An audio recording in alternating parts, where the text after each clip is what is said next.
Bueno, vamos a esperar un momento en lo que se nos une el resto de sus compañeros. Va a tener que estar admite y admite y admite.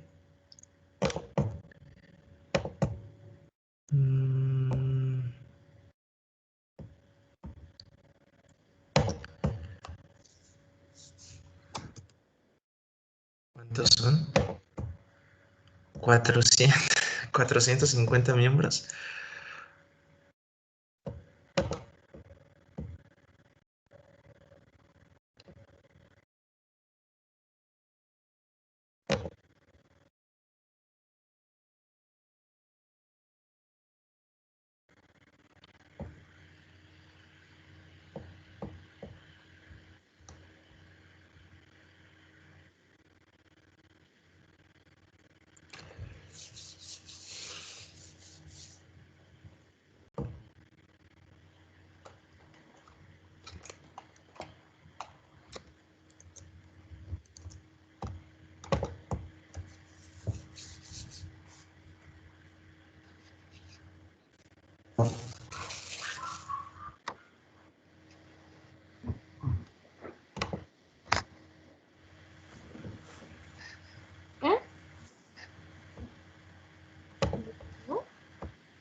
Muy bien.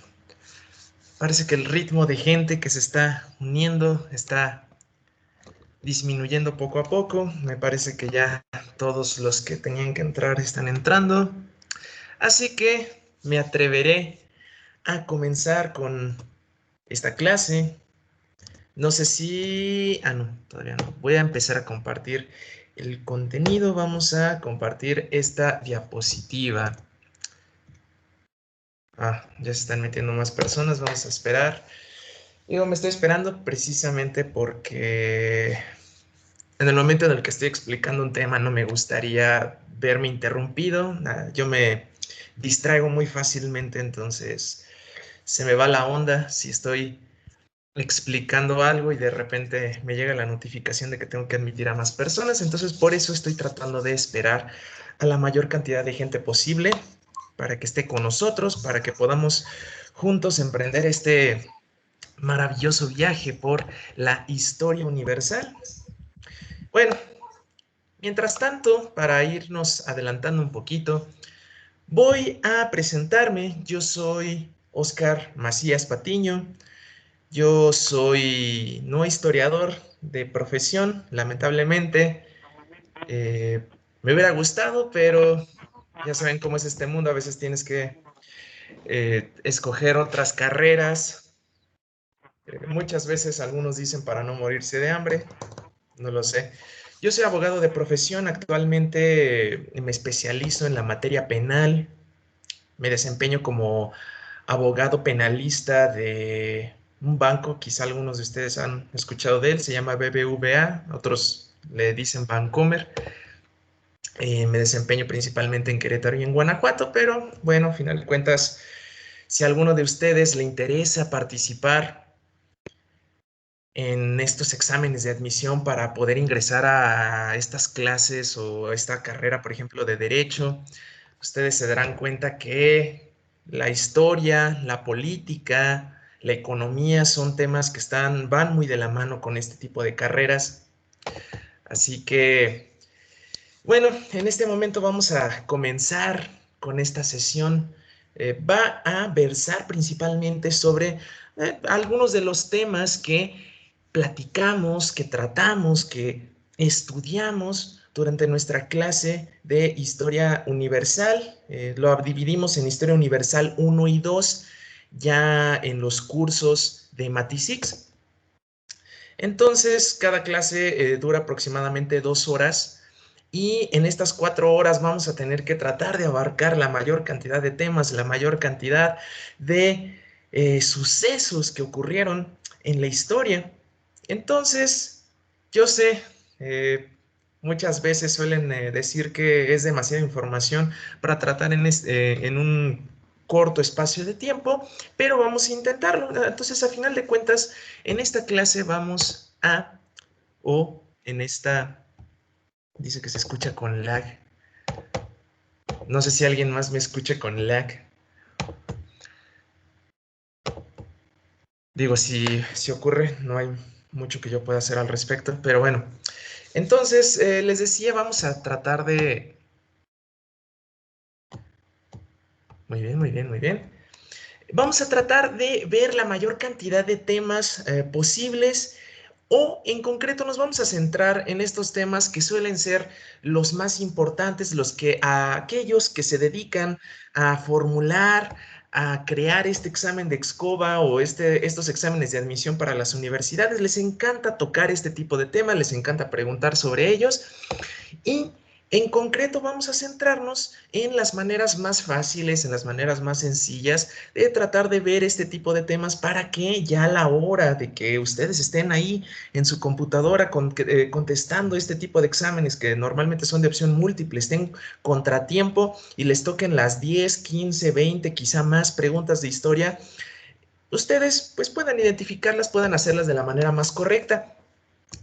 En concreto, nosotros nos vamos a concentrar en cuestiones que son de cronología y características principales. Aquí no es necesario que nos aprendamos fechas exactas. Quizá ustedes tienen este estigma que se han ido trayendo, que se han ido cargando desde la primaria, la secundaria, la preparatoria, que en sus clases de historia, bueno, se tienen que aprender esta fecha súper importante, se tienen que aprender el nombre de este personaje y todo de memoria, ¿no?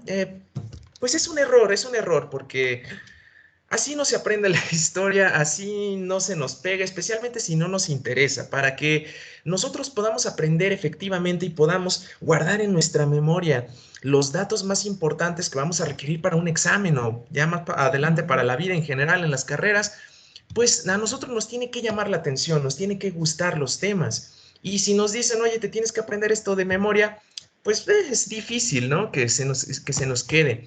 Así es como se enseña la historia en México muchas veces, apréndete esta fecha, apréndete este nombre y ahí se acabó, pero ¿qué es lo que hay detrás? El por qué, el dónde, cómo, para qué.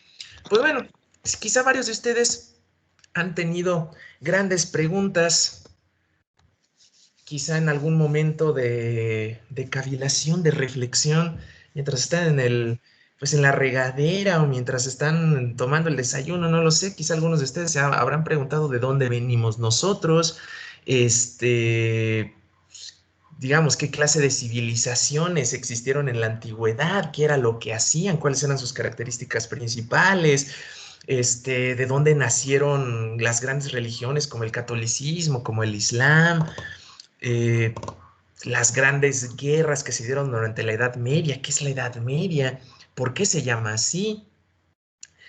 ¿Cómo es que se formaron todos estos países? ¿Por qué nos enseñan en las escuelas mucho este tipo de eventos como las guerras mundiales, la Primera Guerra Mundial, la Segunda Guerra Mundial? ¿Por qué Estados Unidos ahorita es el país más poderoso de todo el mundo? ¿Y por qué ahorita nosotros estamos reducidos y estamos convertidos en el patio trasero de esta supernación?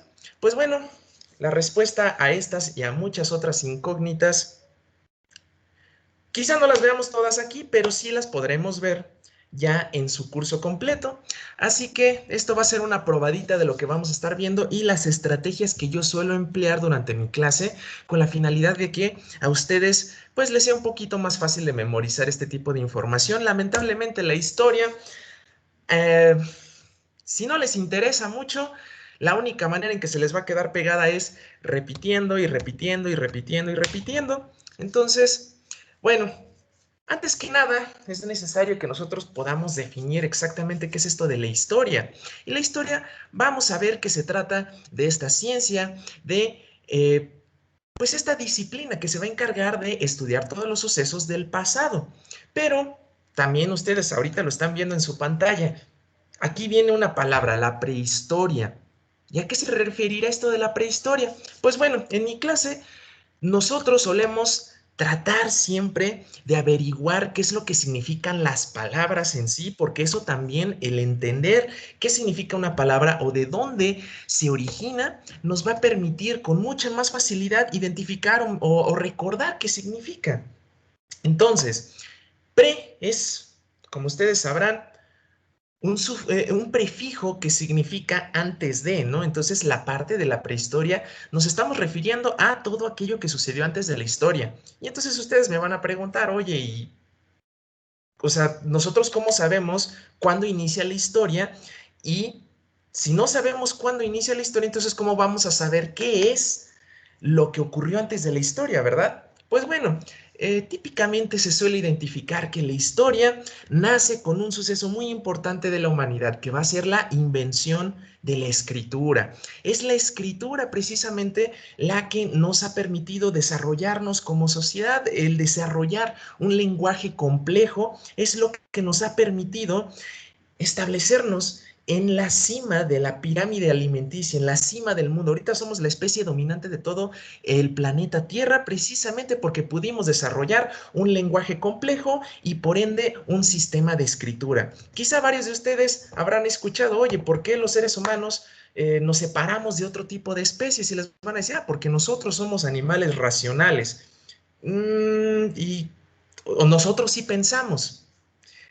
Pues no lo sabemos. ¿Qué tal que si los perros, qué tal que si los gatos, qué tal que si otro tipo de animales sí piensan a su manera, pero nosotros pues no tenemos la capacidad de entenderles y ya nada más por eso ya decimos que no son animales racionales? Pues bueno, eh, una cosa es que piensen y otra cosa es que hayan podido desarrollar un lenguaje complejo. Si ustedes se ponen a pensar, la única manera en la que nosotros podemos pensar, en la que nosotros podemos contener pensamientos en nuestra mente, es gracias al lenguaje. Si no sabemos cómo se llama una cosa, si no sabemos una palabra, muy difícilmente nos la podremos imaginar, podremos pensar en esa palabra o en ese concepto. Entonces, literal, de donde nace de donde nace nuestra capacidad para pensar es a partir de la capacidad del lenguaje, es porque nosotros sabemos un lenguaje.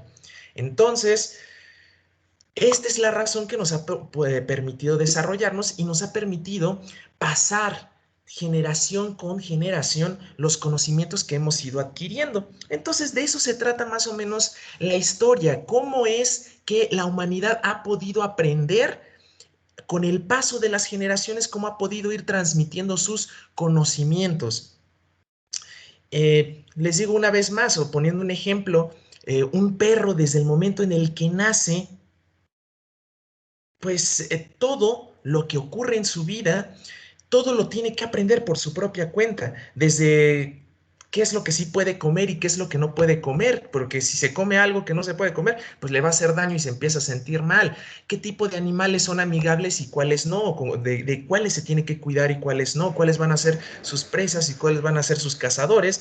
Y entonces todo eso lo tiene que ir aprendiendo poco a poco con el paso de los años, pero cuando ya está en su lecho de muerte, ya cuando está demasiado viejo, pues se muere y todo ese conocimiento que obtuvo en su momento ya nunca lo pudo transmitir a sus hijos o a sus nietos. Y entonces los hijos y los nietos que vayan saliendo, pues no nacen con ninguna ventaja, van a tener que volver a aprender todo esto que aprendió el perro viejito, pero por su propia cuenta y con el paso de muchos años. Si se dan cuenta, nosotros no tenemos que pasar por este proceso porque tenemos escuelas, porque tenemos un lenguaje que nos permite comunicarnos con nuestros padres, con nuestros abuelos y con todos aquellos que vivieron mucho antes que nosotros y por ende podemos adquirir todo este conocimiento que ellos adquirieron en su momento y que les costó 70, 80, 90 años obtener.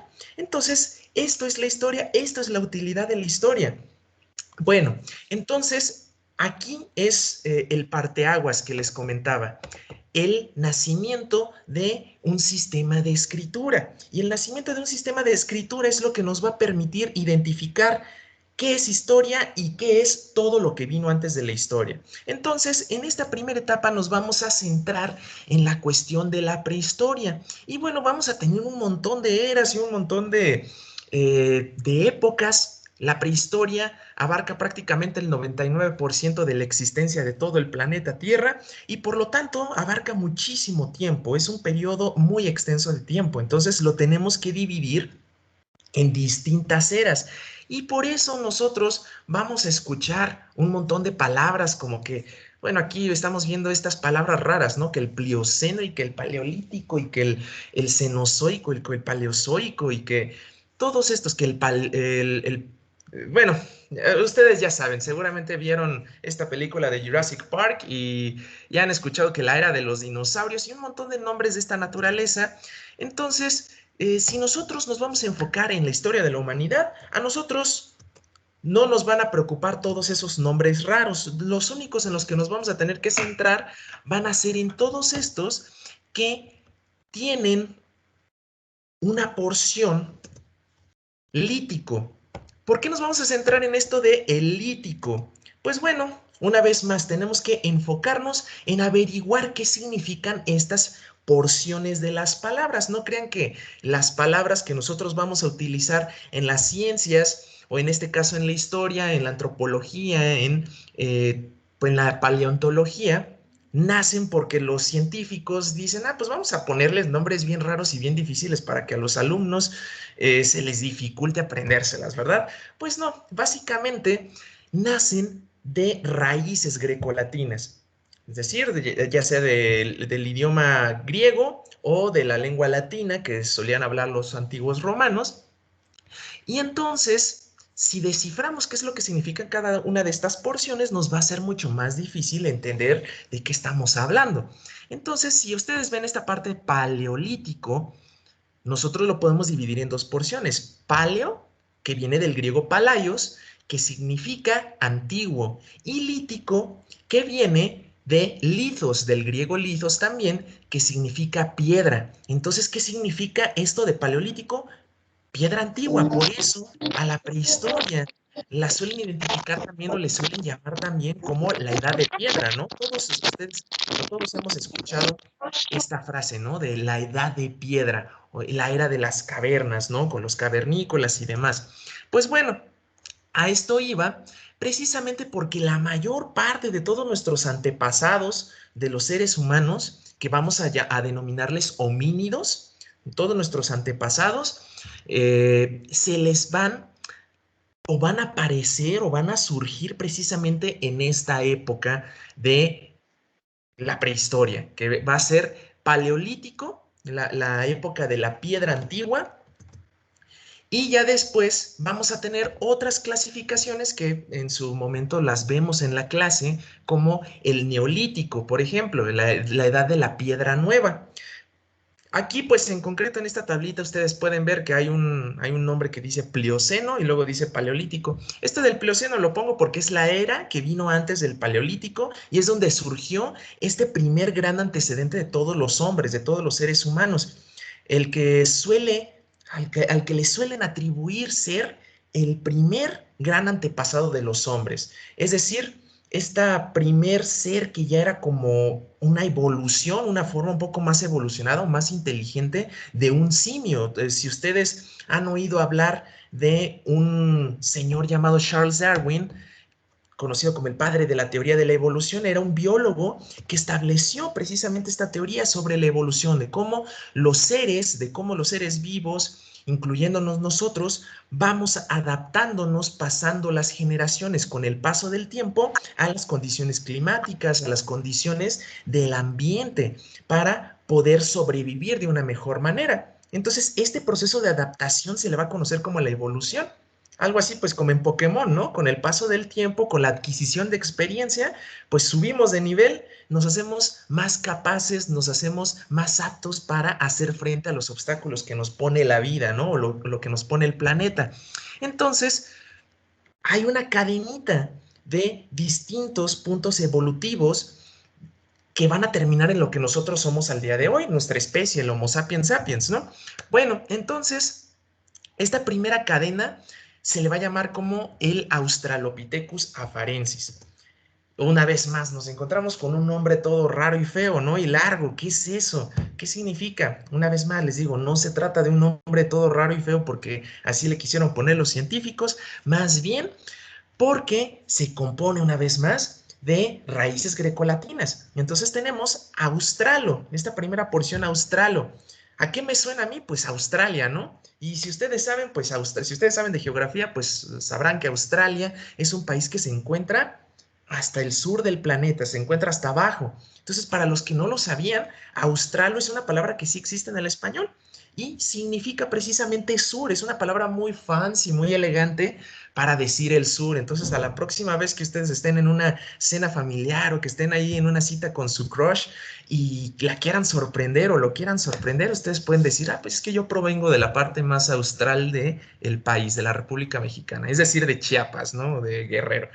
Bueno, entonces, esta otra parte de Pithecus significa simio o mono en griego. Entonces, pues ya, esta primera parte Australopithecus significa simio del sur, literalmente, ¿no? Y luego tenemos esta otra parte de afarensis. Entonces, si ustedes ven a la derecha en la tablita, también van a encontrar otra serie de nombres raros que incluso comparten una terminación ensis. Esto de ensis es una terminación que significa proveniente de. Entonces, siempre que nosotros veamos esta terminación de ensis, nos estaremos refiriendo a alguna especie proveniente de algún lugar.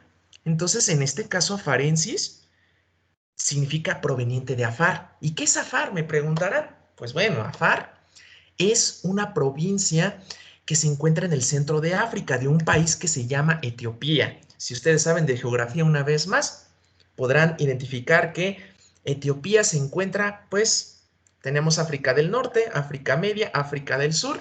Entonces se encuentra en la parte de África Media. Y esto se va a relacionar incluso con este otro punto, la teoría del origen único de la humanidad. ¿Qué es esto de la teoría del origen único de la humanidad? Pues es una de estas diversas teorías, diversas hipótesis que han traído los científicos y los historiadores que nos tratan de responder esta incógnita de dónde se originaron los seres humanos o dónde se originaron los antecedentes de los seres humanos. Muchos de ustedes seguramente han oído pues desde la primaria o ahí en cultura general, que los seres humanos provenimos de África, ¿no?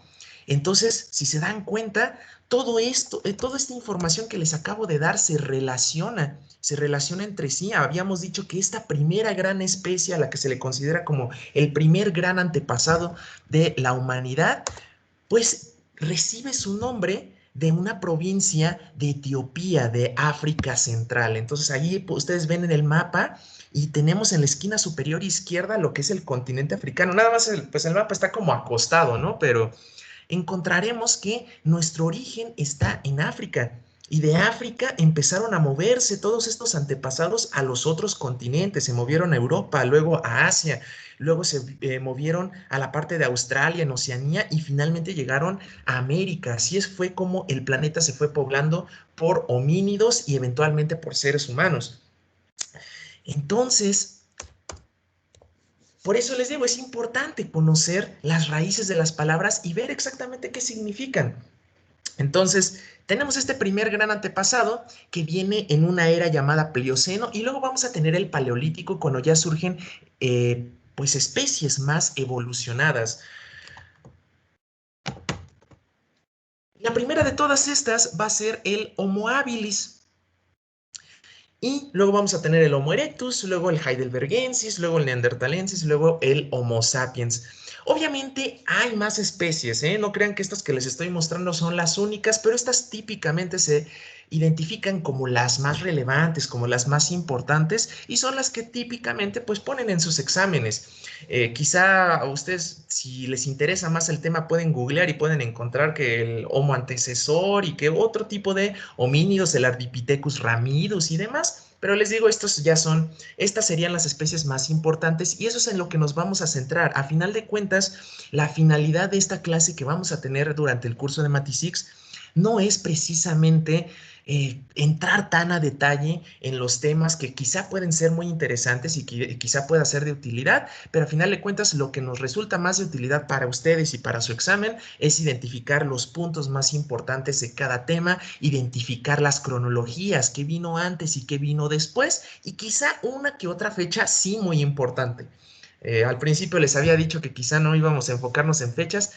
Ahorita ya les estoy diciendo que sí hay algunas fechas que sí son muy relevantes, que son clave, pero precisamente como son poquitas que sí son tan importantes, se las voy a señalar y ustedes pues podrán memorizarlas, ¿no? Más adelante. ¿Por qué en este caso la etapa del Paleolítico o por qué las etapas de la prehistoria que se relacionan con el desarrollo de la humanidad tienen este nombre o esta terminación de lítico? Tenemos el paleolítico, el mesolítico y el neolítico que ya no salen aquí en esta tabla. Pues bueno, básicamente habíamos dicho, lítico significaba piedra. Entonces, ¿por qué la piedra es tan importante que le da su nombre a eras enteras? Básicamente porque estas eras se caracterizaron por la capacidad de estos homínidos que aparecieron en estas épocas para para utilizar las piedras y a partir de ahí crear herramientas que les van a permitir hacer frente a distintos obstáculos, hacer frente a todas estas cuestiones que se le van a ir presentando en la sociedad, en el ambiente y que eventualmente los va a colocar en la cima del mundo, ¿no? Entonces, la piedra es la materia prima de las herramientas que van a construir estos primeros homínidos. Y precisamente cuando empiezan a surgir este tipo de herramientas es cuando decimos que aparece el Paleolítico y vamos a hablar de todas estas especies. Entonces aquí nada más no nos vamos a enfocar tanto en cada una de las especies, nada más tienen que conocer la cronología. En eso nos vamos a enfocar mucho en la clase de Mathematics. Cronologías, ¿por qué nos enfocamos tanto en esto? Porque en los exámenes de admisión, principalmente en el EXCOVA, las preguntas se van a enfocar mucho en ordena las épocas, ordena los homínidos, ordena las características, ordena las culturas en orden cronológico, ordénalas cronológicamente y les ponen tablitas y les ponen opciones y a ustedes se les van a dar esta posibilidad de agarrar, arrastrar las distintas opciones y ponerlas en el lugar que corresponda según la cronología. Por eso nos enfocamos mucho en esto. Entonces aquí nada más que tengan en cuenta Homo habilis, que luego viene el Homo erectus, que luego viene el Heidelbergensis. Aquí ya habíamos dicho, ensis significa proveniente de Heidelberg, que es una región de Alemania. Neanderthalensis igual, proveniente de Neandertal, que es un valle que también se encuentra en Alemania y por lo tanto, pues son las regiones donde se encontraron los restos de estas especies por primera vez en la historia. Por eso así se les puso ese nombre. Y finalmente tenemos al Homo sapiens. Y luego, pues aquí tenemos algunos retratos de las distintas herramientas de piedra que llegaron a elaborar estos primeros homínidos o estos primeros antepasados de los seres humanos. Igual les decía el neolítico, la edad de la nueva piedra, y esta se va a caracterizar más que nada porque cambia el estilo de vida de los homínidos, de los seres que vivían en este entonces. Durante todo el Paleolítico vamos a tener un estilo de vida nómada y también es otra frase o es otra palabra que les han estado repitiendo desde la primaria, desde la secundaria o la prepa, ¿no? Nómadas y sedentarios. ¿Qué es un nómada? Pues son tribus, son personas, son pueblos que se tienen que mover de un lado a otro, que no se quedan en un lugar fijo. Pero esto tiene una razón, no crean que pues porque eran curiosos o eran hiperactivos y andaban de aquí para allá, no.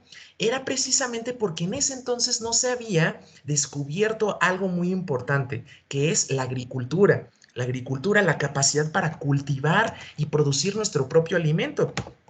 Entonces, Sin la agricultura, yo no tengo para fabricar alimento cuando yo quiera y cuando yo lo necesite. Y entonces lo único que puedo hacer es cazar y recolectar frutitas o recolectar bayas que me vaya encontrando. Pero esas cosas eventualmente se acaban, ¿verdad? Entonces, si se acaban y yo me quedo en ese mismo lugar, me voy a morir de hambre porque no sé hacer otra cosa. Así que me tengo que ir a otro lugar a buscar más alimento. Esa era la razón por la que eran nómadas. Durante el Neolítico vamos a tener la revolución neolítica, que es la creación o el descubrimiento de la agricultura, y por lo tanto cambia el estilo de vida de los pueblos, de ser nómadas a convertirse en sedentarios, que significa que se quedan en un solo lugar, que se mantienen en un solo lugar. Precisamente porque ya puedo cultivar, ya sé cómo cultivar, ya puedo crear mi propio alimento, me lo como y ya no hay necesidad de estarme moviendo de un lado a otro, ¿verdad? Y en el momento en el que ya no tengo que estarme moviendo de un lado a otro, ya puedo empezar a construir mis casas. Y si mucha gente empieza a construir sus casas juntos, se crean las primeras aldeas, los primeros pueblos, y eventualmente todos esos pueblos juntos empiezan a crear las primeras ciudades. Y estas ciudades son las que desarrollan a las civilizaciones más complejas que vamos a tener a partir de la historia. Aquí seguimos hablando de la prehistoria. Entonces también se dan otros fenómenos, por ejemplo, la domesticación de animales. Acuérdense que muchos animales son pues vegetarianos o son herbívoros. Entonces, es natural que un grupo de animales, cuando vean que hay un montón de personas en un solo lugar y de repente empiezan a cultivar muchísimas plantas, muchísimos vegetales, es natural que estos animales se vean atraídos por estos establecimientos humanos.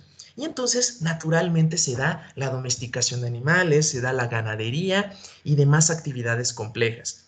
Bueno, ya después tenemos, por ejemplo, aquí las civilizaciones antiguas. Aquí es cuando ya estamos hablando de historia, que bueno, no necesariamente ahorita vamos a ver precisamente una civilización de estas que todavía se consideraba prehistórica, pero no porque se hubiera establecido antes que todas estas otras civilizaciones, sino precisamente por la característica que habíamos definido, que era lo que hacía historia y lo que la distinguía o que distinguía la historia de la prehistoria, que era la invención de la escritura, ¿verdad?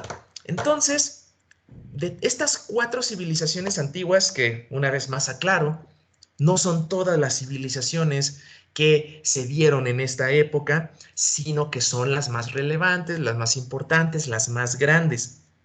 Entonces, todas estas convivieron aproximadamente o llegaron a convivir aproximadamente en un mismo momento, en una misma época o en un mismo periodo de tiempo.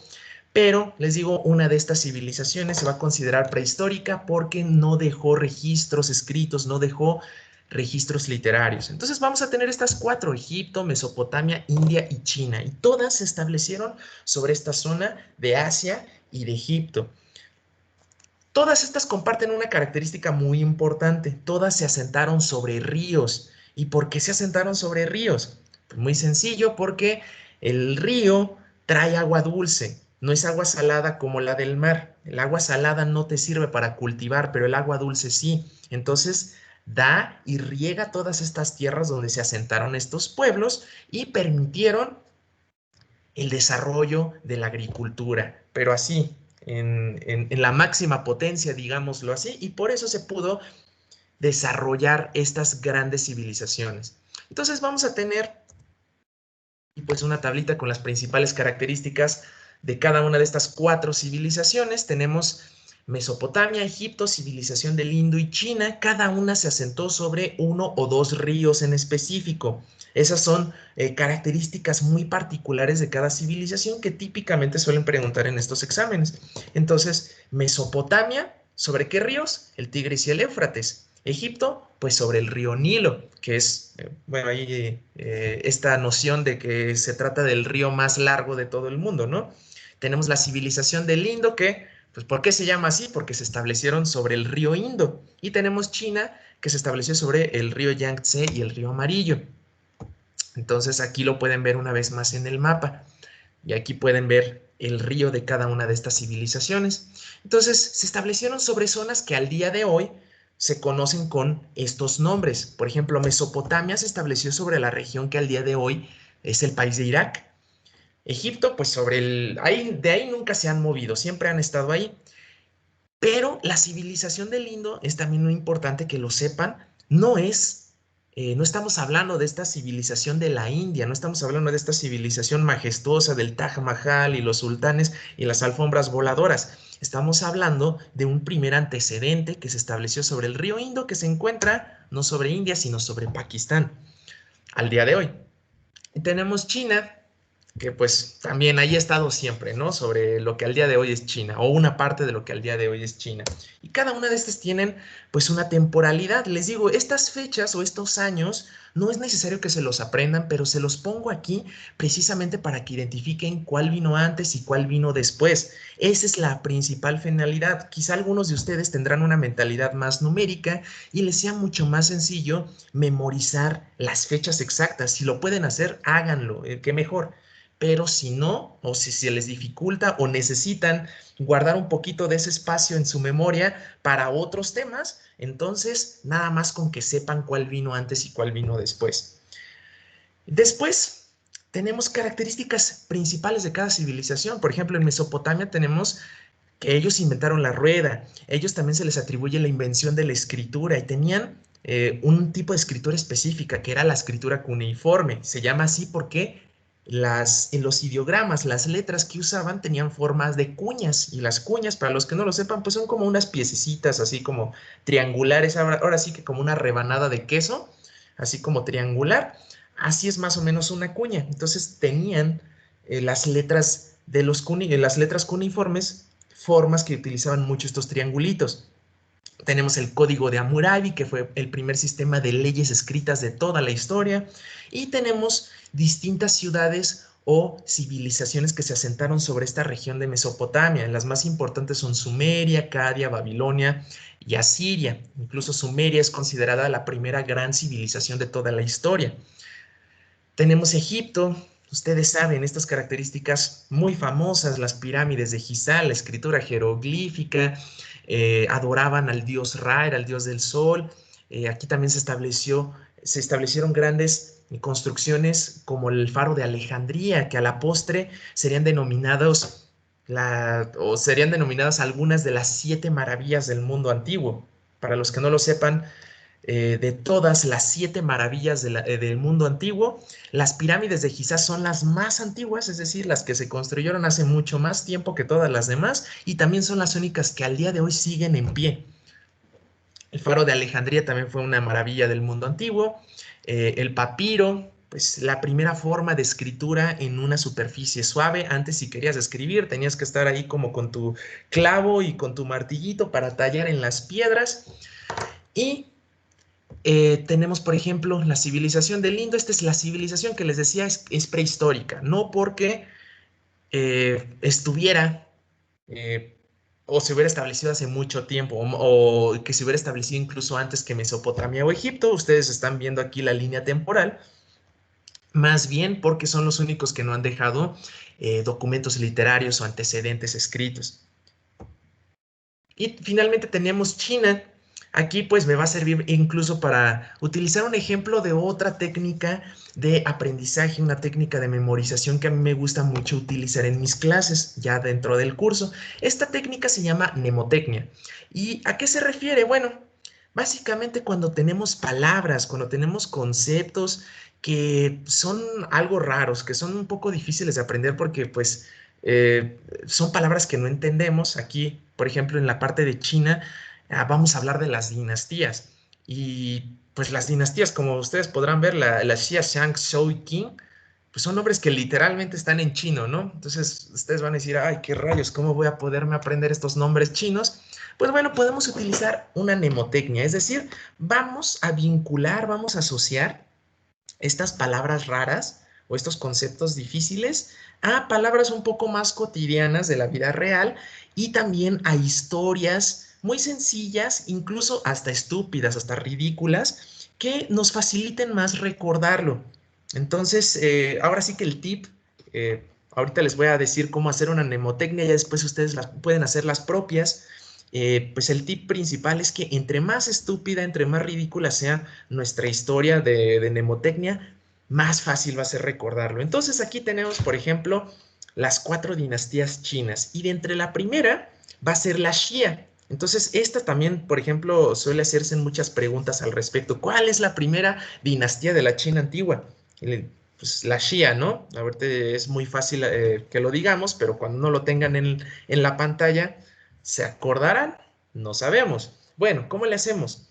Pues bueno, acuérdense que los chinos pues siempre les ha gustado mucho, pues como fumar opio, de ahí viene el opio y con el opio se drogaban, ¿no? Entonces, supongamos que el gobernante de esta primera dinastía Shia en China, pues es también la persona que descubre una semillita que pues es con la que yo relaciono Shia, esta palabra Shia, pues digo la semillita chía, ¿no? A mí me suena chía, que pues esta semillita que a las señoras les encanta poner en el agua de limón y que según sirve para bajar de peso y demás. Entonces, supongamos que el rey de la dinastía Shia fue también el que descubrió las semillitas de chía. Y entonces, pues descubre todas esas semillas, las tiene aquí sobre su mesa, está pues jugueteando mientras está fumando opio. Y entonces llega uno de sus funcionarios y le dice, Señor, Su Majestad, ¿qué es ese montón de semillitas que ahí tiene? Y entonces, pues bueno, dicen ahí, ¿no? Que cuando una persona se pone muy pacheca, o bueno, cuando empieza a fumar opio, pues se pone medio pacheca, ¿no? Dicen, a mí no me consta, me han contado, ¿no? Y que pues cuando la gente se pone pacheca, pues como que habla medio así, ¿no? Entonces, cuando le preguntan, oye, ¿qué son esas semillitas de ahí? Pues él dice, es Shia, ¿no? Entonces, pues ahí ya tienen una mnemotecnia muy tonta, muy ridícula, pero seguramente cuando ustedes tengan que afrontar una pregunta y les digan, oye, ¿cuál es la primera dinastía de la China antigua? Pues ustedes ya van a saber que es Shia, ¿no? Y van a estar aquí con su pipa de opio. Ojalá no, no es legal, ¿verdad? Pero bueno, entonces, ahora pasamos a la parte de las civilizaciones clásicas. Y de las civilizaciones clásicas, pues vamos a hablar de dos, de Grecia y de Roma. Obviamente, pues ya más a fondo las vamos a tocar durante la clase, pero ahí siempre aprovecho para explicarles un contexto geográfico, porque acuérdense, casi la cuestión de política, economía y geografía van muy de la mano con la historia. Si ustedes no saben de geografía, se les va a hacer muy complicado entender algunos temas. Y entonces, aquí, por ejemplo, en esta diapositiva, ustedes pueden ver esta frase de cunas de la civilización occidental. ¿Y qué será esto de la civilización occidental? Pues bueno, este tema o este concepto lo vamos a estar trabajando mucho en la clase. Entonces es fundamental que lo entiendan. Y es típico que muchos alumnos durante la clase, pues quizá les dé pena, que quizá no quieran, sean más tímidos, quizá sean más introvertidos y no quieran preguntar exactamente qué significa. O quizá ustedes piensan que sí saben, pero a la mera hora resulta que no. Entonces, aquí me gusta centrarme en aclarar este tipo de conceptos. ¿Qué es esto de Occidente? ¿Qué es esto de Oriente? Y va a ser fundamental incluso para entender el tema de Roma, porque Roma va a ser un imperio tan grande que se va a dividir en dos regiones, en el imperio de Oriente y en el imperio de Occidente. Entonces es importantísimo que ustedes sepan de qué estamos hablando cuando diga el imperio de Oriente o el imperio de Occidente. Incluso los dos van a ser tan relevantes que incluso le van a dar nombres enteros a eras. Por ejemplo, cuando cae el imperio de Occidente romano es cuando inicia la Edad Media. Y entonces, cuando cae el Imperio de Oriente romano, es cuando termina la Edad Media. Entonces es importante que lo distingan. Y es muy clásico que ustedes empiecen, que muchos alumnos empiecen a confundir. Oye, ¿cuál era el de Oriente? ¿Cuál era el de Occidente? ¿En qué año cayó este y en qué año cayó el otro? Bueno, pues bueno, aquí lo aclaramos muy sencillamente. Tenemos el mundo, lo vamos a dividir en dos hemisferios. Si ustedes ven el mapa, normalmente van a encontrar en mapas una estrellita, ¿no? La rosa de los vientos. Y vamos a tener las 4 direcciones cardinales, norte, sur, este y oeste. Entonces, vamos a tener también que lo que es el este y el oeste van a tener sinónimos. Muchas personas luego también se confunden, no saben cuál es el este y cuál es el oeste, entonces aquí muy sencillamente lo resolvemos. Podemos decir que si vemos este mapa, el este va a ser la derecha. Entonces, si ustedes se ponen, ven a la derecha, todo lo que esté a la derecha es el este. Y el este también es sinónimo de oriente. Por el otro lado, todo lo que esté a la izquierda es oeste. Y oeste también es sinónimo de occidente. ¿Ok? Entonces, ¿por qué es importante esta denominación? No solamente por la cuestión geográfica, sino que también ya se va a adoptar en cuestiones culturales. Nosotros cuando hablamos de civilización occidental, ya no vamos a identificarlas como, pues es una civilización que está en el occidente, ¿no? Sino que se refiere a las características culturales, históricas, religiosas, legales incluso, que compartieron civilizaciones que en su momento estuvieron en el hemisferio occidental. Y igualmente las civilizaciones orientales son aquellas que comparten características religiosas, escritura, idiomas, cultura, características de estas civilizaciones que se establecieron en la zona de Oriente. Pero bueno, aquí hay otra incógnita. Pues cuál es el Oriente y cuál es el Occidente, ¿no? O sea, dependiendo de dónde estemos parados en el mundo, esto va a cambiar. Si nosotros estamos en México, nuestro occidente va a ser muy distinto a que si estamos parados en Arabia Saudita, por ejemplo, ¿no? Y bueno, típicamente, ¿a qué se le van a conocer como civilizaciones occidentales? Pues bueno, si yo les pregunto que me den ejemplos, seguramente varios de ustedes van a decir, pues Francia, Alemania, Italia, Inglaterra, incluso Estados Unidos, ¿no? Son típicamente culturas que se identifican como occidentales, el occidente, ¿no? El mundo de occidente. Y cuando les pregunto de Oriente, seguramente me van a dar de ejemplo China o Japón, ¿no? Ustedes, vamos a ir a comer comida oriental, pues nos vamos a un restaurante japonés o chino, ¿verdad?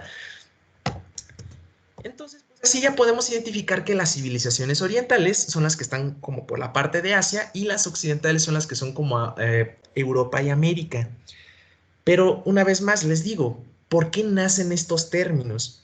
Si ustedes primero se ponen a preguntar, por ejemplo, México, ¿qué clase de civilización será? ¿Occidental o oriental? Pues quién sabe, ¿no? Porque no estamos, no compartimos tantas características, o sí, con los europeos. Pues bueno, a México, Estados Unidos, casi todos los países americanos se les suele denominarse civilizaciones de Occidente, civilizaciones occidentales, no porque estuvieran en el hemisferio occidental en el momento en el que se creó esa terminología, sino más bien porque, acuérdense, fuimos conquistados por civilizaciones europeas y por lo tanto nos transmitieron su idioma, su cultura, su religión. Todo esto nos hizo prácticamente culturas occidentales. Entonces, son nuestros padres y por lo tanto toda esta parte de América son civilizaciones de Occidente. Y les digo, la división más que nada nace de los europeos. Acuérdense, durante gran parte de la historia, América no existía o no sabían que existía. Entonces el mundo nada más se dividía en todo lo que vemos aquí a la derecha. Europa por un lado, Asia del otro y se acabó. Y entonces si nosotros estamos en Europa, la denominación, esta división va a tener mucho más sentido, ¿verdad?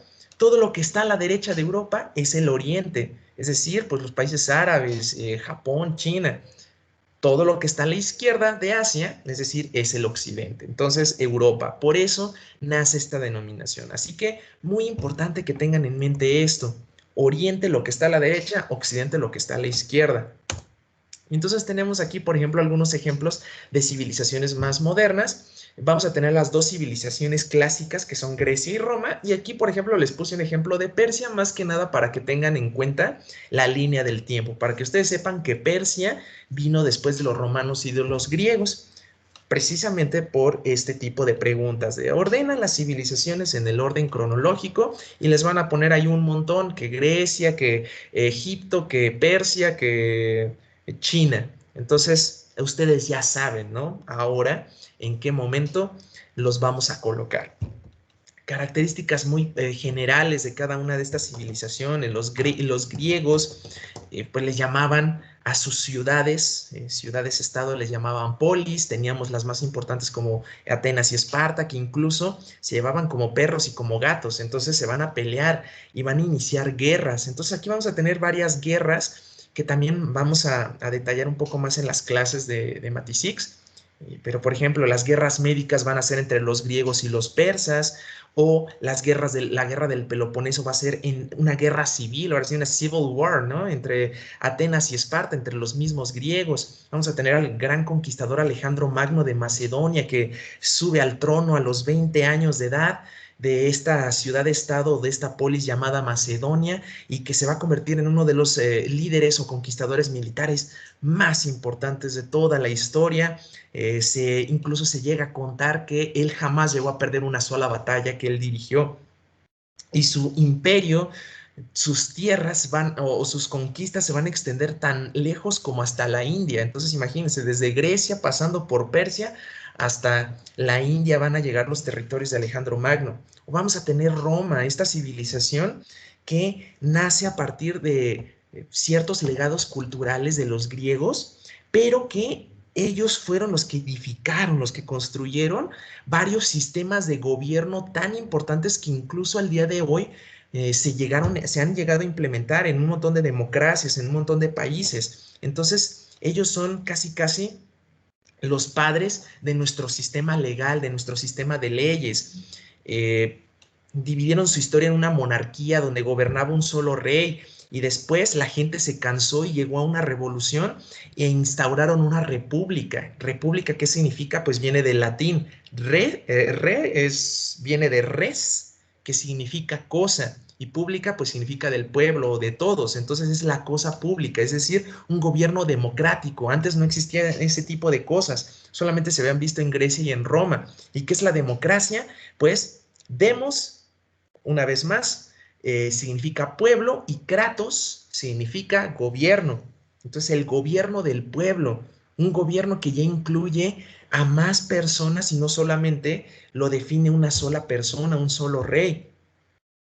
Y entonces les decía, Roma va a ser tan importante que va a llegar a abarcar tanto territorio. Aquí podemos ver el Imperio Romano en su máxima extensión. Después de la República pasamos a la etapa del Imperio, donde una vez más una sola persona va a ser el máximo gobernante de todo de toda esta extensión territorial, de todo el imperio, valga la redundancia.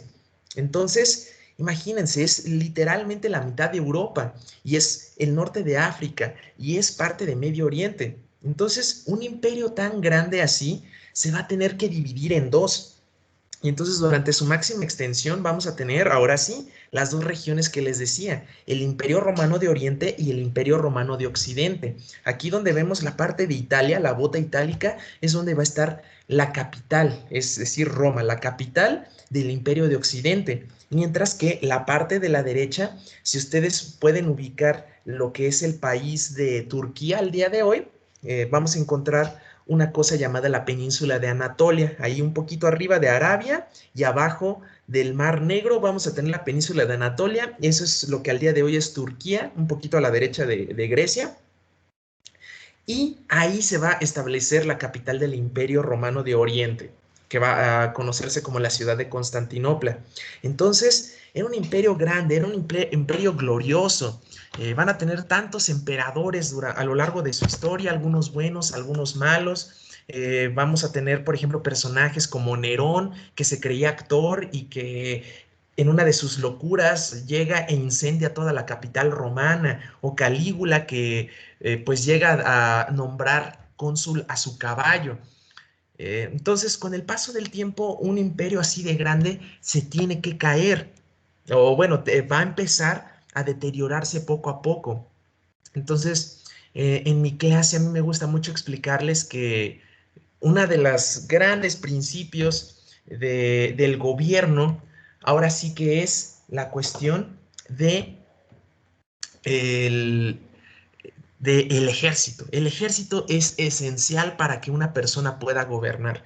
Entonces, un rey o un emperador sin ejército, hagan de cuenta que es como un rey con una corona de cartón del Burger King, es decir, no sirve para nada, no puede hacer nada, necesita fuerzas de un ejército que ejerza la fuerza pública para poder hacer cumplir lo que él diga.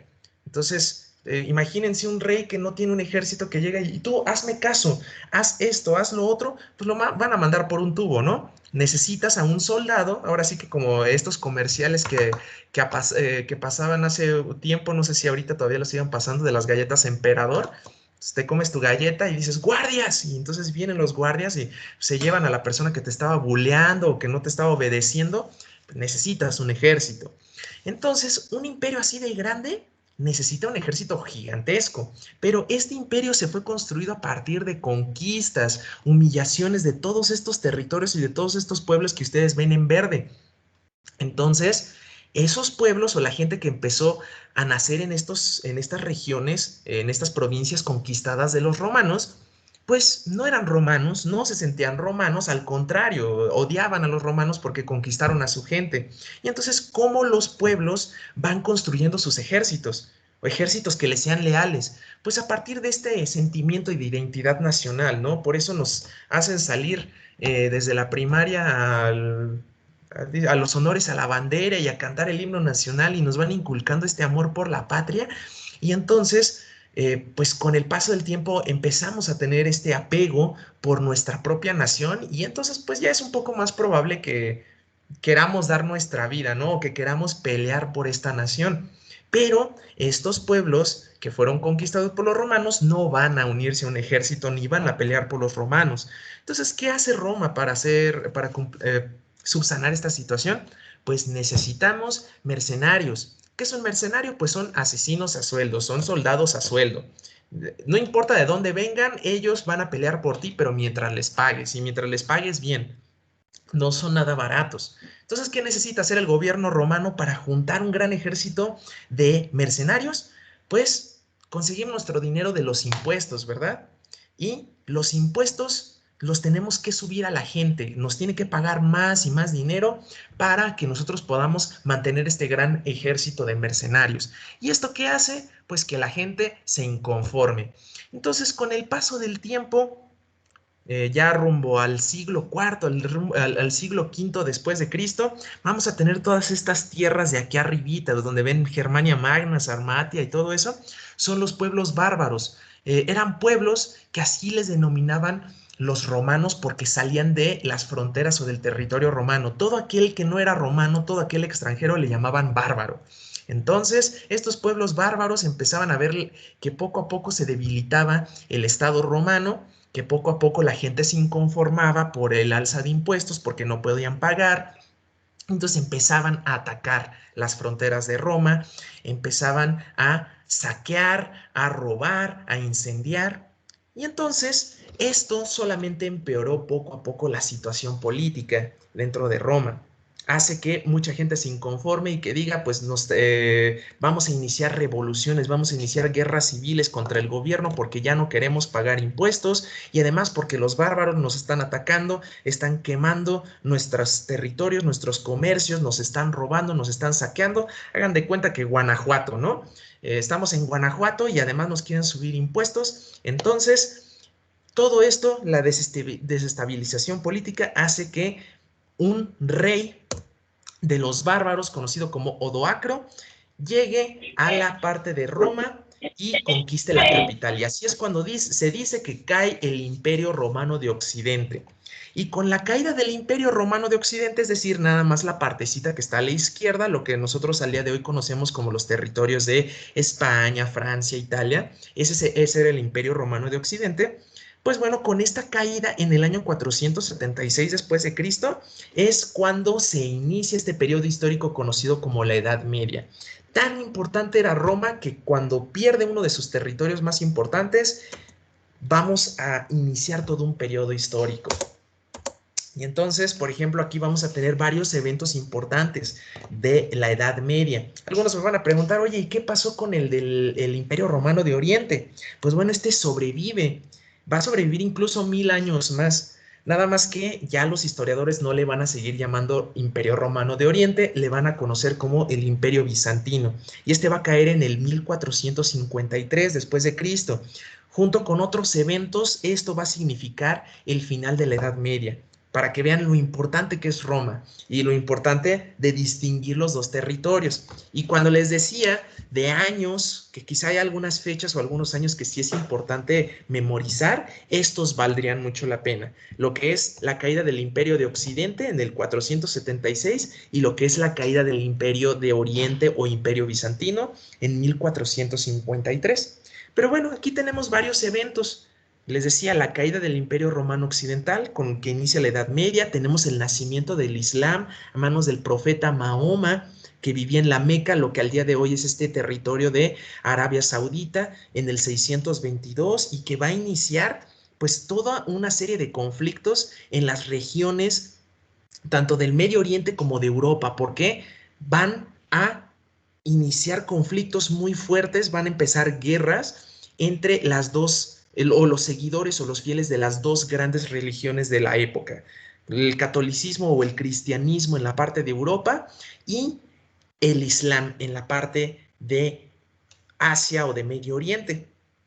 Tenemos la era vikinga, eran estos pueblos que venían de la parte de Dinamarca, de Noruega, de Suecia, y que empezaron a invadir varios territorios europeos y entonces empieza toda una era que va a durar aproximadamente 200 años en los que van a estar haciendo de todo, van a empezar a iniciar conquistas y aumentar su influencia en todos estos territorios. Y entonces inicia la era vikinga con un ataque a un monasterio en Inglaterra e igualmente se va a acabar en Inglaterra en el año 1066 con la batalla del puente de Stamford. Luego vamos a tener a Carlomagno y el Imperio Carolingio. Carlomagno, que era rey de los francos, ahora sí que los francos eran el antecedente de lo que al día de hoy conocemos como Francia. Y entonces Carlomagno, después de la caída del Imperio Romano de Occidente, pues va a dirigir a este nuevo reino, el reino de los francos, y va a conquistar grandes territorios en las partes que al día de hoy conocemos como Alemania. Estos territorios como Lombardía, Baviera y Sajonia. Y entonces hagan de cuenta que crea una especie de país que sería algo así como una combinación de Francia con Alemania. Y este se va a convertir en el primer gran imperio de Europa durante la Edad Media. Tras la caída del Imperio Romano de Occidente, no se había visto un territorio o un imperio tan importante, tan poderoso, tan grande como el Imperio Carolingio de Carlomagno. Y entonces va a ser Carlomagno el que va a ayudar al Papa en Italia a poner el orden otra vez en estas tierras. Y entonces, en recompensa, el Papa, el líder de la Iglesia Católica, lo va a nombrar emperador de los romanos en el año 800, que es cuando se considera el auge del Imperio Carolingio, y entonces va a iniciar toda una etapa, una dinámica muy extraña entre emperadores y entre Iglesia Católica. La Iglesia Católica representante de Dios en la tierra, que va a nombrar y va a legitimar a los reyes y a los emperadores de las siguientes épocas y de los distintos reinos europeos más adelante. Vamos a crear una entidad muy extraña conocida como el Sacro Imperio Romano Germánico, que pues para los que no sepan, es toda esta región que al día de hoy se conoce como Alemania. Entonces, cuando ustedes piensen en la Alemania medieval, vamos a estar hablando del Sacro Imperio Romano. Y entonces vamos a tener un fenómeno muy extraño porque decíamos, sigue vivo el Imperio Romano de Oriente, el Imperio Bizantino, ¿no? Que está en la parte de Turquía, en la parte de Constantinopla, pero a pesar de eso, a pesar de que pues digamos que del cadáver del Imperio Romano de Occidente empiezan a nacer nuevos reinos bárbaros, incluyendo los francos, que los francos es un pueblo bárbaro, tienen esta osadía, tienen este descaro de crear un nuevo imperio que tiene este nombre de Roma y que se empiezan a decir romanos. Entonces, vamos a ver un fenómeno muy extraño que va a ocurrir con los pueblos bárbaros durante la Edad Media, en el que pues están como fascinados con Roma, con su legado, con la grandeza de la cultura romana, voltean a ver y dicen, la verdad, eran bien chidos. Entonces, vamos a copiarles a los romanos, queremos ser como los romanos y por eso esto se va a ver pues consagrado con la creación del Sacro Imperio Romano, con la coronación de Carlomagno Y ya más adelante incluso vamos a tener conflictos como las cruzadas, guerras religiosas entre los cristianos y los musulmanes, y los cristianos van a proponerse la misión de recuperar Tierra Santa, esta tierra donde se dice que nació y creció Jesucristo y que tiene gran significado religioso y cultural tanto para los cristianos como para los musulmanes. Entonces se van a pelear durante varios años, vamos a tener 9 cruzadas y ya más adelante vamos a tener el fin de la Edad Media a raíz de 4 causas principales. La peste negra de 1347.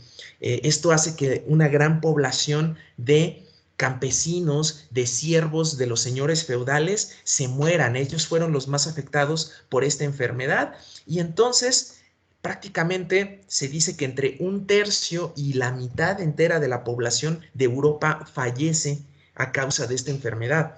Entonces ya no hay gente que trabaje los campos o las tierras de los señores feudales y el feudalismo empieza a decaer.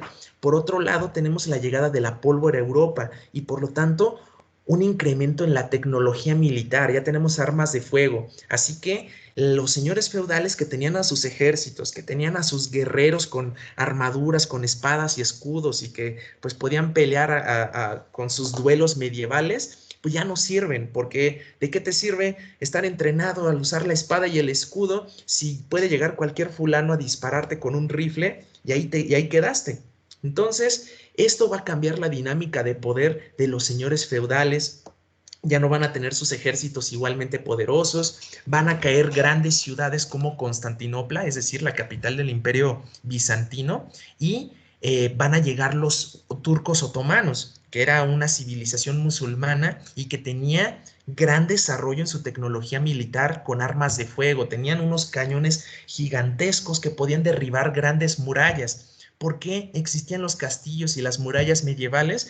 Pues porque no existía la tecnología, no existían armas capaces de penetrar esos muros. Con tu espada, con tu escudo, quizá tenías alguna, podías construir catapultas, pero te tomaban mucho tiempo, eran muy imprácticas, las tenías que instalar enfrente de las murallas del enemigo. Entonces era muy difícil tratar de derribar una muralla de un castillo medieval. Pero llegan los turcos con sus enormes cañones que no necesitan instalar, que nada más llegan, los cargan entre varias personas y órale, a disparar y derribamos estos grandes muros fortificados que durante 1000 años nadie más había podido derribar. Entonces, tenemos, por ejemplo, la Guerra de los 100 años en Francia, en Inglaterra, que se va a definir con la Batalla de Castillón en Francia, que es la que hace que los franceses venzan en esta gran guerra y va a ser la primera gran batalla en toda Europa que se va a ver definida precisamente por el uso de las armas de fuego, por la llegada de la pólvora. Entonces, con esto se acaba la Edad Media, pero no crean que es un fenómeno así de sencillo de, bueno, ocurrieron estos hechos y ya se acabó la Edad Media, inicia la nueva era. Se acaba la Edad Media precisamente por el cambio de la dinámica de poder que les venía platicando de los señores feudales. Ahora ya vamos a tener nueva gente en el poder.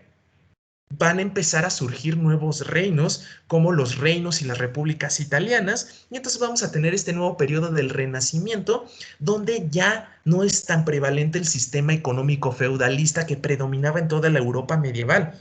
Vamos a tener, por ejemplo, que empiezan a nacer una nueva clase social, como los burgueses. Los burgueses no eran miembros de la iglesia, no eran nobles, no eran reyes y tampoco eran campesinos, no trabajaban para los señores feudales, sino que se dedicaban a el comercio, a la banca. Y entonces eran gente que se hizo rica sin ser noble, sin ser rey. Y entonces pues empiezan a hacer esta nueva clase media, esta nueva clase de gente rica y también muy educada que empieza a cuestionarse las dinámicas de poder de los reyes y esto va a derivar años más adelante en el movimiento ilustrado. Y aquí vamos a tener, por ejemplo, el nacimiento de la imprenta de Johannes Gutenberg en el 1440. Vamos a tener grandes obras arquitectónicas en la Italia renacentista, como la cúpula de Brunelleschi o como la Capilla Sixtina. Vamos a tener obras como El Príncipe de Maquiavelo, vamos a tener también, tras el término de la Edad Media, este evento de las reformas protestantes. Es decir, es un momento en el que va a aparecer un señor, en este caso nuestro protagonista de este anime, del protestantismo, Martín Lutero. Martín Lutero es un erudito en las cuestiones religiosas. Él tiene un doctorado en Biblia, literalmente. Entonces él se la sabe al derecho y se la sabe al revés. Así que cuando él empieza a ver varias de las cosas que está haciendo la Iglesia Católica durante el siglo XVI en Alemania, es decir, en el Sacro Imperio Romano, pues empieza a cuestionarlo.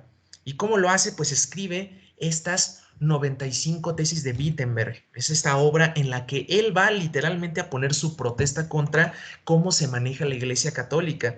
Una de las cosas que derramó el vaso para él es que la Iglesia Católica estaba empezando a cobrar dinero por un montón de servicios, porque la Iglesia Católica quería construir la Basílica de San Pedro, esta que es al día de hoy la sede de la Iglesia Católica, donde está el Papa, y obviamente pues iba a costar muchísimo dinero. Entonces, ¿cómo consigo dinero? Empiezo a cobrar por servicios. ¿Y cuál era uno de estos servicios? Pues la venta de indulgencias. A ver, ¿qué es esto de una indulgencia? Pues bueno, según el catolicismo tradicional, pues todos en el momento en el que nos morimos podemos acceder al cielo, pero el cielo solamente es para aquel que está libre de pecados, para aquel que no haya o que ya haya purgado sus pecados.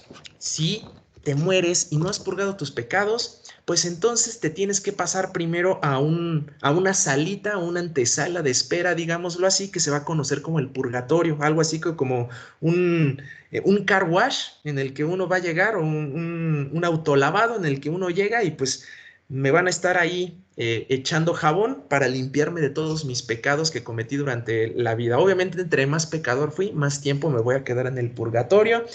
¿Cuánto me voy a quedar? No sé, 50, 100, 200 años, no lo sabemos.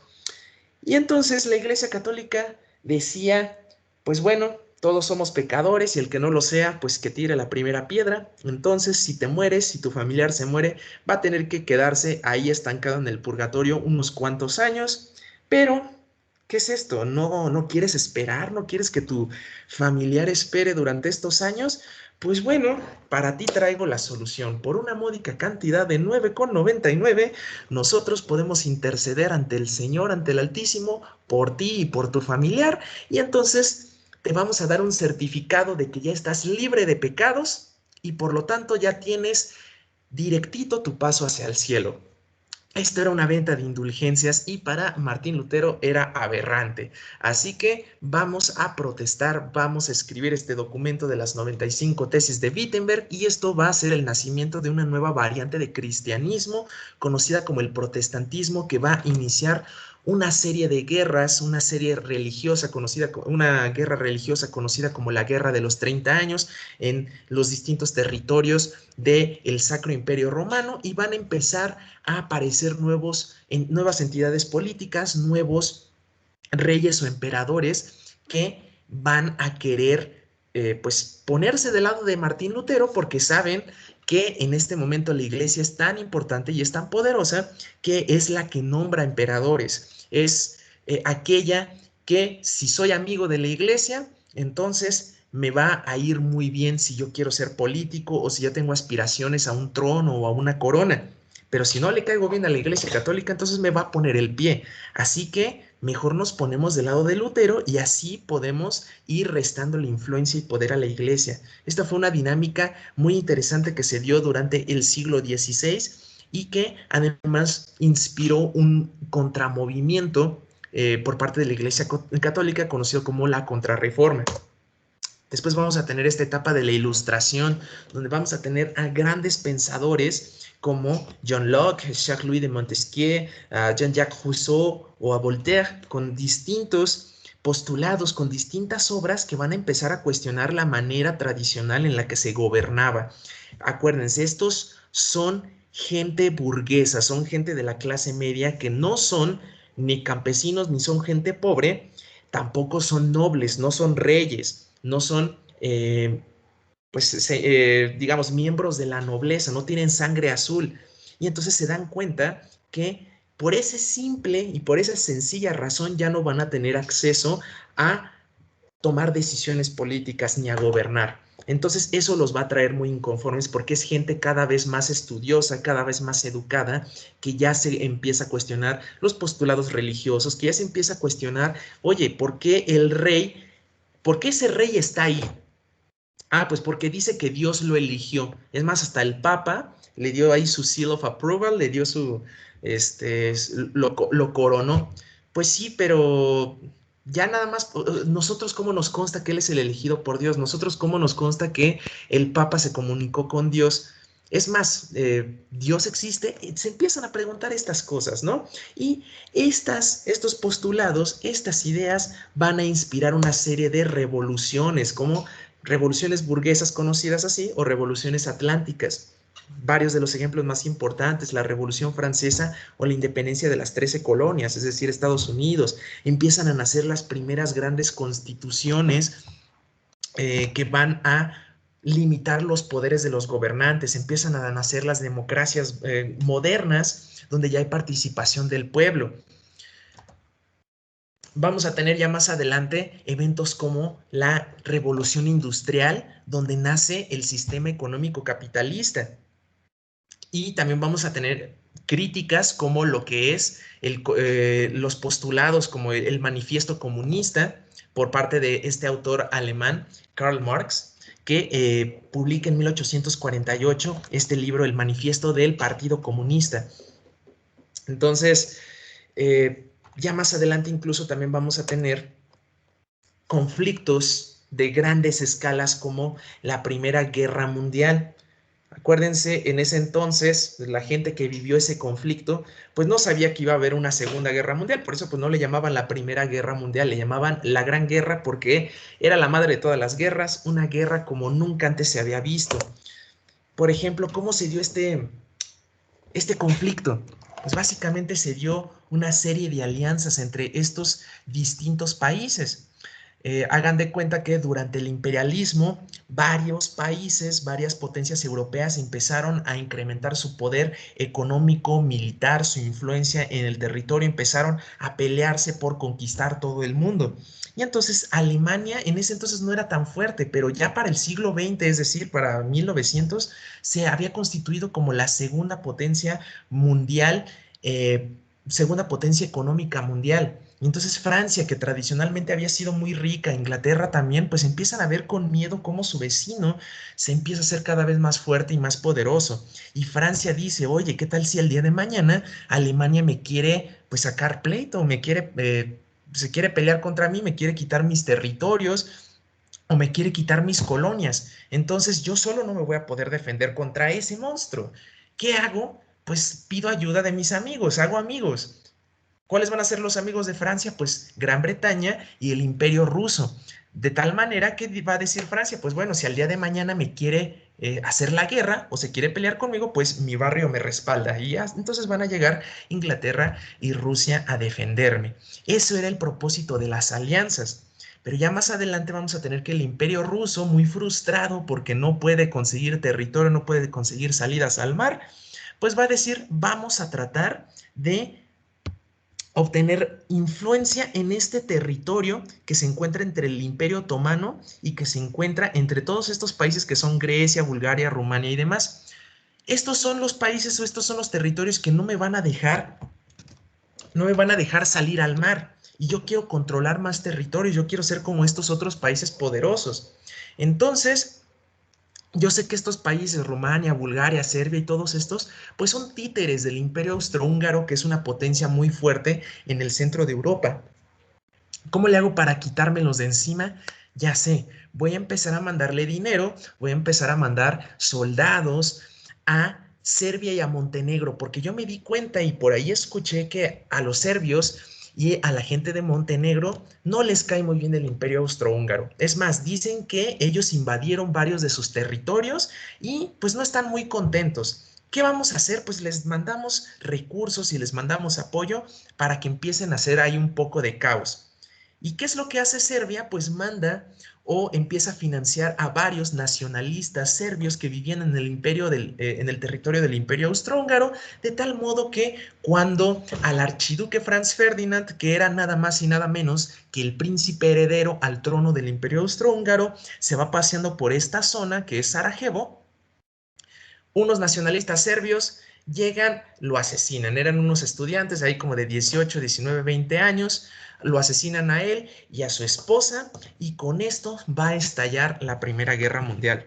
Me van a decir, oye, pero pues así de simple, o sea, nada más con este conflicto que se dio, mataron a un príncipe heredero, a un archiduque austrohúngaro, pues más bien el conflicto debería ser nada más entre estos países, ¿no? A final de cuentas, el Imperio Austrohúngaro dice, Serbia tuvo la culpa, le declaro la guerra al reino de Serbia. Y pues sí, pues en principio sí tienen razón, nada más el conflicto debió haberse quedado ahí, pero acuérdense que tenemos las alianzas. Y en el momento en el que el Imperio Austrohúngaro decidió declararle la guerra a Serbia, lo que está haciendo es activar todo este sistema de alianzas, esta cadenita. Hagan de cuenta que ponemos una bomba y hace que todas las demás bombas estallen. Así que Serbia dice, está bien, me estás declarando la guerra, pero adivina qué, mi barrio me respalda, el imperio ruso es mi amigo, y si me declaras la guerra a mí, le declaras la guerra a Rusia. Y Rusia dice, pues sí, me estás declarando la guerra a mí, me estás declarando la guerra a Inglaterra y a Francia. Entonces todos nosotros nos vamos a unir contra ti. Austria-Hungría también dice, pues fíjense que yo también tengo amigos, Alemania e Italia. Así que así va a estallar este primer gran evento, esta primera guerra mundial entre estas dos grandes alianzas, la Entente Cordiale, que eran pues Rusia, Inglaterra, Francia, ya más adelante se les une, que es el gran metiche de la historia, Estados Unidos, y por otro lado tenemos a las potencias centrales, que eran Alemania y Austria-Hungría. Italia en un primer momento pues también se les une, pero pues como que Italia no está muy convencida. Hagan de cuenta que en ese momento Italia no estaba tan fuerte, no estaba tan industrializada como los otros países, como Alemania, y era un país más o menos como de campesinos. Entonces, pues dicen además, oye, ahí hay unos territorios que tiene el Imperio Austrohúngaro que yo quiero, que eran míos, que me los quitaron, y si soy amigo del Imperio Austrohúngaro, pues no se los puedo quitar, ¿verdad? Entonces ya sé, vamos a hacer negociaciones secretas con Inglaterra, y de tal manera que en 1914, que es cuando estalla la guerra, empiezan a hacer negociaciones varios líderes políticos de Italia con políticos de Inglaterra, y en 1915 Italia les dice, ahí se ven, me cambio de bando. Y pues bueno, dentro de la Primera Guerra Mundial vamos a tener varias consecuencias. Al final de cuentas, vamos a ganar lo que son la Entente Cordiale, gracias más que nada al apoyo de Estados Unidos, que se termina uniendo, gracias a, pues, ahí a un conflicto, a un evento muy interesante que tiene o involucra a México, el telegrama Zimmerman. ¿Qué era esto del telegrama Zimmerman? Pues bueno, básicamente durante la guerra nada más estaban metidos estos países que estamos viendo en la pantalla, estos países europeos. Estados Unidos como que no quería meterse bien en la guerra. En este entonces teníamos a este presidente estadounidense, Woodrow Wilson. Woodrow Wilson no estaba muy convencido de meterse en la guerra, pero el problema es que Estados Unidos era muy amigo de Inglaterra y comerciaban constantemente. Entonces, Estados Unidos mandaba barcos ahí a la costa de Inglaterra para comerciar, y Alemania dice, ¿sabes qué? Voy a llegar y voy a bombardear todo, no me importa de quién sean los barcos, voy a bombardear. Entonces bombardean, destruyen barcos estadounidenses, y esto hace que varias personas en Estados Unidos digan, oye, le tenemos que declarar la guerra a Alemania por esto que acaba de hacer. Pero Woodrow Wilson sigue sin estar muy convencido. Dice, la verdad, no quiero meterme tanto en problemas. Pero a Alemania no le bastó con eso. Dicen, ¿sabes qué? Yo sé que Estados Unidos en algún momento le va a entrar a la guerra y se va a aliar con Inglaterra y con todos estos cuates. Entonces, ¿qué podemos hacer para combatir a Estados Unidos? Al día de hoy o en ese momento ya era la primera potencia económica de todo el mundo. Entonces, Alemania dice, si se mete a Estados Unidos va a ser un gran problema para nosotros. Así que, ¿qué podemos hacer? Ya sé, vamos a tratar de conseguir un frente de guerra que nos quede cerca para, pues, defendernos de ellos. Quiere decir que si ellos en algún momento nos mandan gente, nos mandan ejército para atacarnos en Europa, nosotros ya también podemos tener tropas establecidas cerca de su territorio para atacarlos a ellos, para hacer un contraataque. Y pues bueno, creo que por ahí había escuchado de un país que está como cerca de Estados Unidos, creo que se llamaba México, y que pues como que hace unos años les habían robado unos territorios, que Texas y que California y no sé qué tantos, ¿no? Entonces, pues yo creo que han de estar lo suficientemente enojados con los gringos como para aceptar una alianza con nosotros, ¿no? Vamos a mandarles un telegrama a ver qué dicen. Y entonces se manda el famoso telegrama Zimmerman. Era un telegrama que estaba dirigido al gobierno mexicano para invitarlos a aliarse con Alemania y a cambio de ello, Alemania les iba a ayudar a recuperar o nos iba a ayudar a recuperar los territorios que Estados Unidos nos robó en algún momento, ¿no? De Texas, Estados Unidos y todo lo demás. Qué fue lo que pasó? Este telegrama jamás llegó al gobierno mexicano, sino que fue interceptado por espías ingleses. Entonces decodifican el mensaje, lo checan y dicen, ¿y ya viste Estados Unidos lo que quiere hacer Alemania contigo? Mira, y le manda el mensaje a Estados Unidos. Entonces, en un primer momento, Woodrow Wilson, el presidente y el gobierno estadounidense ven el telegrama y dicen, o sea, obviamente esto no va a pasar, no se lo tomen tan en serio. Pero parte del mensaje o lo que es el telegrama se filtra en los medios de comunicación y empieza a salir en los periódicos. Imagínense, extra telegrama que manda Alemania, pues invita a México para que, pues para combatir a Estados Unidos en territorio estadounidense. Y entonces toda la gente estadounidense, todos los ciudadanos empiezan a enterar del evento y empiezan a decir, no podemos dejar que Alemania haga esto, tenemos que declarar la guerra. Eso eleva el sentimiento de patriotismo, de nacionalismo, de orgullo de los estadounidenses y ahora sí presionan al gobierno para que le declare la guerra. Esta va a ser una de las razones principales por las que Estados Unidos se une a la Primera Guerra Mundial, ahora sí que como metiche, y ahora sí que entra a la Entente Cordiale, lo que termina en una derrota de las potencias centrales en 1918. Y ya, pues básicamente,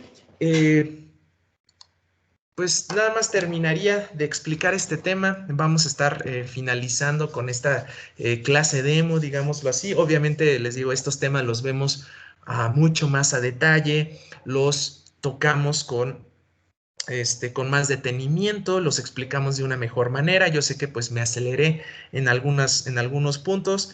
Yo sé que incluso hasta me salté algunos temas como la revolución industrial, como la revolución francesa, que son muy importantes. Esto los vamos a ver a mucho más a detalle en la clase. Obviamente vamos a tocar también pues los elementos que van a resultar más importantes para las preguntas, para las respuestas. Vamos a ver ciertos tipos de preguntas que suelen hacer en los exámenes. E incluso tenemos el curso premium. Dentro del curso premium nosotros, pues bueno, nosotros vamos a confiar en que ya tomaron el curso normal, en el que ya vimos más a detalle todos estos temas, y el curso premium se va a basar o va a enfocarse únicamente en especializarlos a ustedes, en hacerlos ahora sí que máquinas de la historia y que ustedes ya me puedan decir, sí, 476 caída del Imperio Romano de Occidente, 1453 caída del Imperio Bizantino, Segunda Guerra Mundial de 1939 a 1945, que todo lo sepan saber, o bueno, que todos lo sepan identificar ya de una manera mucho más fácil, porque en el curso premium nos enfocamos en taladrar el conocimiento. Les digo, la parte de historia, ahora sí que no es tanto como matemáticas, no es tanto como otros temas más científicos en los que quizá pues en matemáticas, si tú ya sabes cómo despejar una ecuación, si tú ya sabes si tú ya sabes de jerarquía de operaciones, entonces pues vas a poder resolver 1 o 50 ejercicios.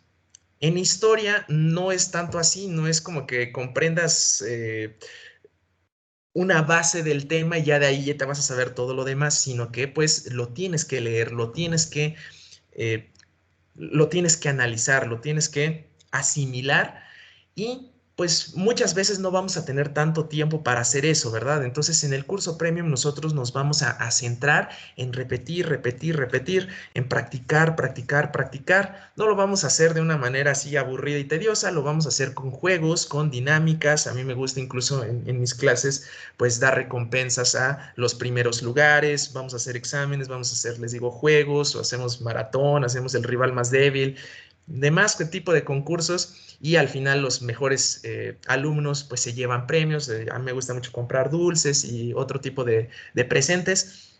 Entonces, pues bueno, con esto estaríamos finalizando esta primera parte, o bueno, esta parte de historia universal.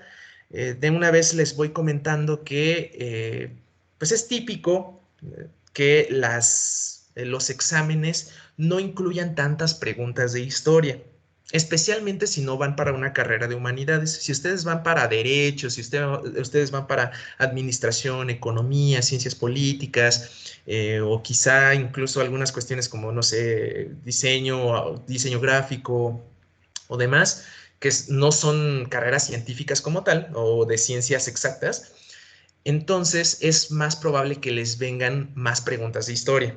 Eh, no sé, 15, 20, quizás hasta 30 preguntas, pero si van para una carrera como medicina, que son las más populares, medicina, veterinaria, nanotecnología, biotecnología, todas estas carreras de ciencias, típicamente historia nada más van a venir, no sé, 10 preguntas, van a venir muchas menos, pero aún así dentro de las distintas preguntas que les pueden hacer de historia, la menor cantidad va a ser de historia universal. Como que a los que hacen el examen Excova y los exámenes de admisión, les gusta y les interesa más la historia de México. Entonces, pues les digo, en la siguiente clase que vamos a tener historia de México, vamos a ver temas muy importantes y que típicamente son los más difíciles de toda la materia. ¿Por qué? Porque pues vamos a ver un montón de planes y de tratados, que el plan de Guadalupe, que el tratado de Velasco, que el plan de Ayala y el de Agua Prieta, y muchas veces no tenemos una manera de identificar de qué trata ese plan y en qué año fue, quién lo hizo, por qué lo hizo. Entonces va a ser muy importante que si les interesa, pues pongan mucha atención en esta clase de Historia de México que tendremos preparada para la próxima ocasión. Entonces, pues con eso me despido de ustedes, espero que les haya agradado la experiencia y nada más en un momento.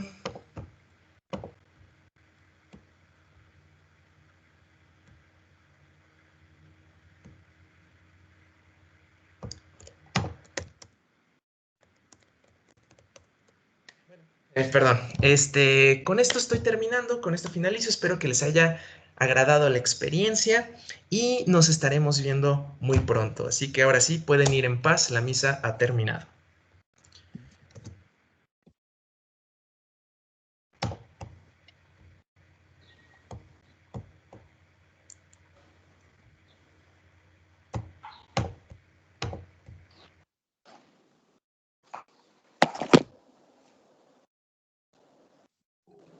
¿Profesor, va a dejar alguna actividad?